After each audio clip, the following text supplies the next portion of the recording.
Mom, you've changed the house again? I asked my mother. Yes, sweetie, she said with a tired sigh. My boss gave me no other options.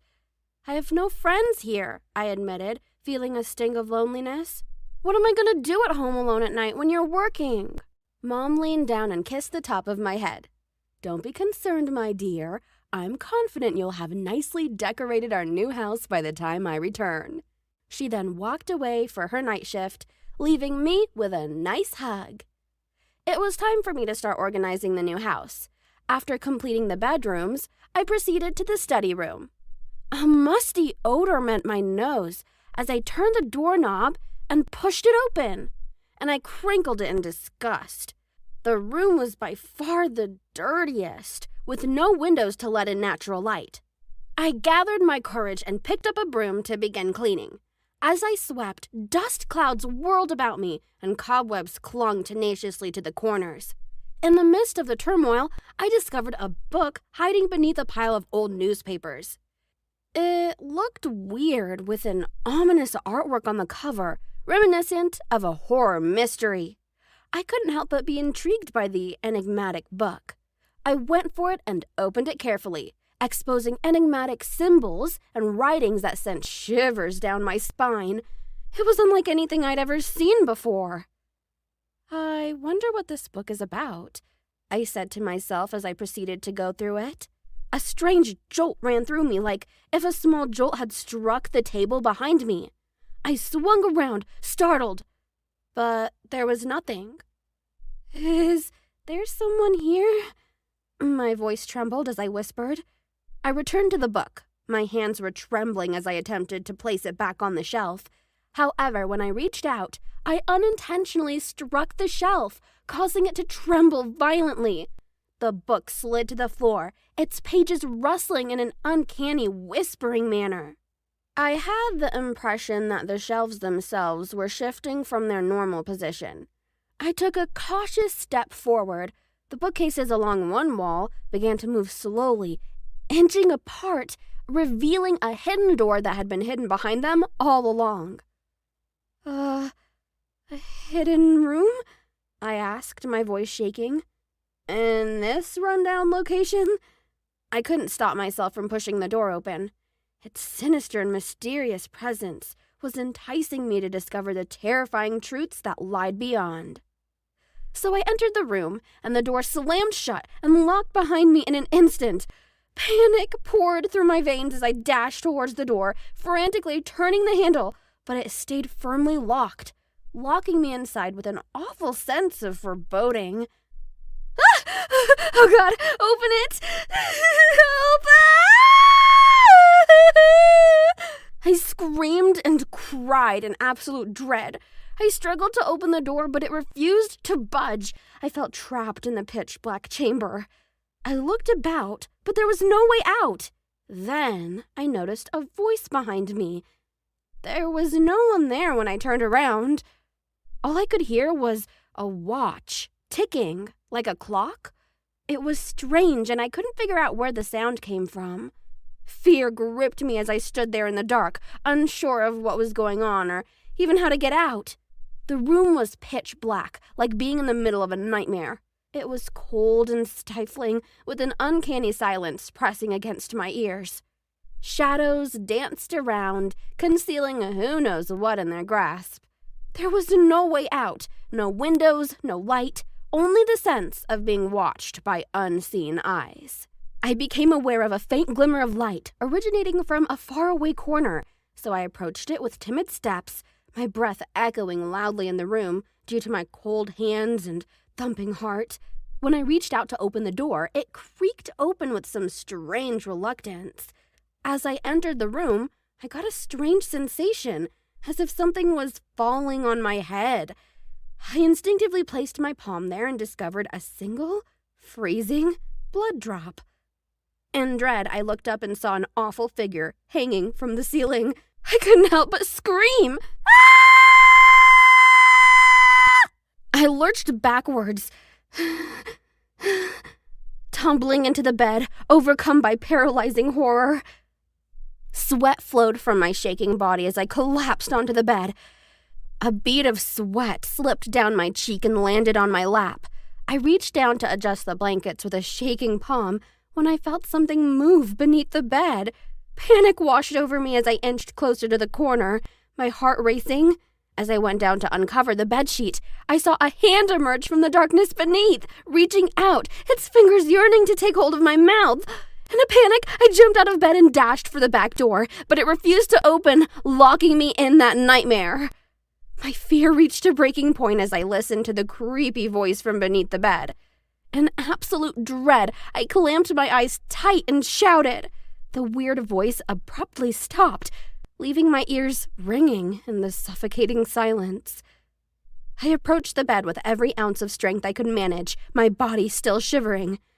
I gently raised the bedsheet with shaky hands, fearful of what may lay beneath. To my surprise and relief, nothing was there, just empty darkness beneath the bed, erasing the eerie presence that had troubled me minutes before.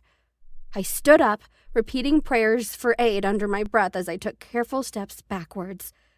"God, please help me," I begged, my voice breaking. Then I was hit with a cupboard, and it swung open, scattering cookies and juices all over my feet. "Oh no," I mumbled, my voice shaking. I rushed to grab my water bottle and said, "Dear God, give me strength." I swear I gulped it down in 6 seconds flat, like if my life depended on it. Then, with quivering hands, I unintentionally let go of the empty water bottle and saw it tumble to the floor. In the suffocating solitude of the strange mansion, I sat on the floor, pleading for rescue. I made my way to the rear room, desperate to get out, but was met by a locked door that refused to open. In a fit of rage, I pushed at it with such force that it hit me back, causing me to tumble to the ground and injuring my thumb. My feet began to bleed, leaving me in excruciating pain. I crawled across the floor, struggling like a wounded turtle, and discovered a mysterious inscription scribbled in red ink. "No one can escape here with their life. My last day here is today."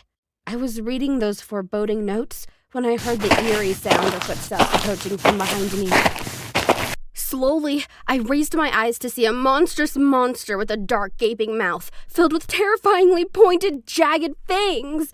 Her skin had the appearance of a reptile. "Who are you?" I yelled. "Please, leave me alone!" She reacted with a loud, terrifying chuckle, saying she was going to cook me in her next supper. I screamed, "Ah!" crawling across the floor to avoid her grasp. In a desperate time, I discovered a decorative piece of stone materials that were lying close. I grabbed them and swung it at her, attempting to keep her at bay. With a lucky break, I scrambled to my feet and dashed into the rear room, my pulse thumping in my chest. I pushed my body to its limits, seeking sanctuary beneath the ragged curtain, despite the stinging pain in my fractured thumb. I warily looked back, peering through a small crack in the cloth, only to see that the nasty creature had mysteriously vanished. I sank into a crouch, my breathing was shallow and strained, waiting for a miracle from above.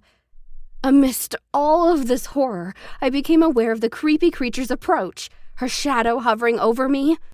A childhood memory, stories from my grandmother, resurfaced. Ghosts don't throw shadows. My heartbeat quickened as I focused on her feet, which resembled those of a lizard. Her garment fluttered away, displaying human-like legs, as though in a strange twist. Confusion overtook me, and I reflexively covered my lips to keep any screams from coming out. I couldn't make sense of the weird world in front of me. In my confusion, my elbow accidentally collided with the window pane behind me, making an audible disturbance that the creature certainly heard. Panic welled up in me as I watched her feet approaching. Desperation took over, and my sight was drawn to a vase on the windowsill. I clutched it tightly, my quivering fingers gripping the improvised weapon. As she neared, I mustered all my might and swung the vase with all of my might at her head. She collapsed to the ground with a thunderous thud. I raced for the vase again, but before I could get there, her bony fingers locked around my ankle, sending us both plummeting to the ground. Desperation washed through me as she made a determined attempt to seize my throat. In a rush of excitement, I swung the vase backward, landing with a crushing thud on her head. To my surprise, she uttered a human-like cry while writhing in anguish. As my disbelief faded, I pulled the mask off that concealed her face, and with shaky hands, I revealed a 28-year-old female beneath the ugly appearance. My pulse raced as I wrestled with the revelation, leaving me to wonder what nefarious forces had changed her into this terrifying apparition. She revealed that she was just 16 years old when she lived in a joint family, but tragedy struck when her father's brother committed a heinous act, murdering her parents for the sake of the property. She managed to escape the brutal fate that befell her parents, and only she and her late parents knew about the hidden portion of the house.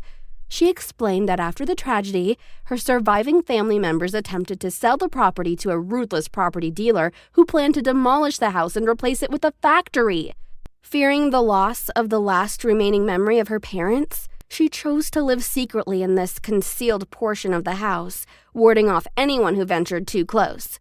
She confessed to using eerie tactics to scare away intruders, all in a desperate bid to protect the house that symbolized her parents and their memory, a place she refused to lose. I held her as tears ran down her cheeks, overcome by her emotional disclosure. I inquired gently about the locked door, and she replied that it was an automatic door that locked itself without any external control and required a key to unlock. She made a decision after exposing her traumatic past. Her eyes were filled with hope and a plea for secrecy as she handed me the key. She requested my solemn promise to keep this hidden and never expose this secret to anybody. I nodded, realizing the gravity of her request, and made a solemn promise to keep her secret secure. I asked her and offered if she wanted to accompany me outside, and she consented, her eagerness gleaming through the remaining shadows of her past. We were now adventure buddies, eager to explore the world outside of that haunted mansion. If you enjoyed this video, please like it and subscribe to our YouTube channel. Thanks for watching!